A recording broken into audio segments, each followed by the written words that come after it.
you could give us an update on how things are in terms of relief efforts and whether or not these latest aftershocks have impacted them.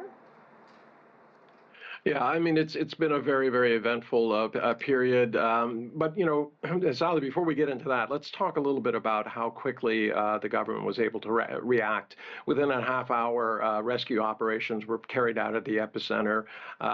Planes were on their way within the first few minutes. 9 hours after the quake, all the damaged road sections were repaired and ready for traffic. Absolutely crucial when you want to get to an area like this, which is extremely cold. It's 5,000 meters above sea level. It's the last kind of civilization stop before you get to the base camp for Everest.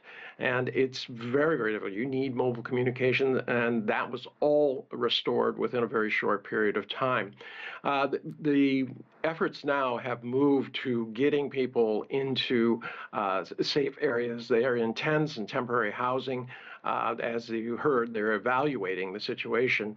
But unfortunately, because of the extreme bitter cold, rescue operations are now over. There's very little hope that you'd be able to pull somebody out of the rubble because of the weather conditions.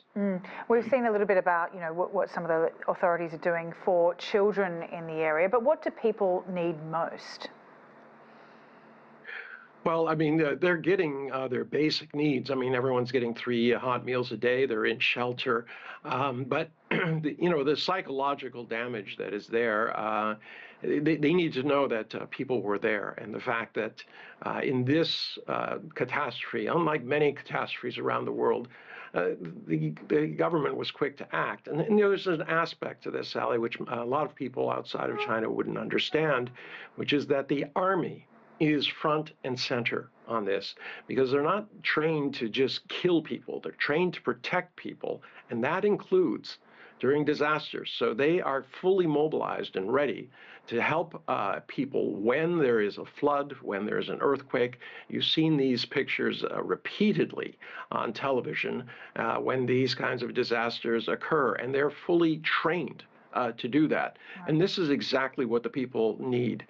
This is a remote area of China, I mean, one of the most remote, and yet the government has pulled out all the stops to make sure that everything is okay. It also shows the development of China, the fact that you can have these kind of efforts and these very, very challenging conditions, you know, accessed because the government has, in fact, made sure that the people's lives are better. Given the government was able to respond so quickly, is there much talk about a plan to rebuild in that region, or potentially, you know, somewhere safer away from an epicenter?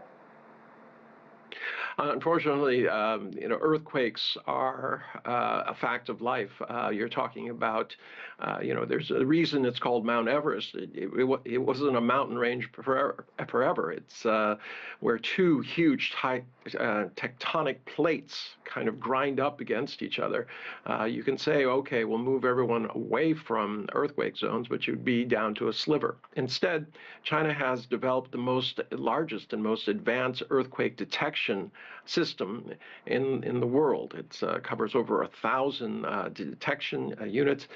The idea is that you have to try to get as much advanced knowledge as possible.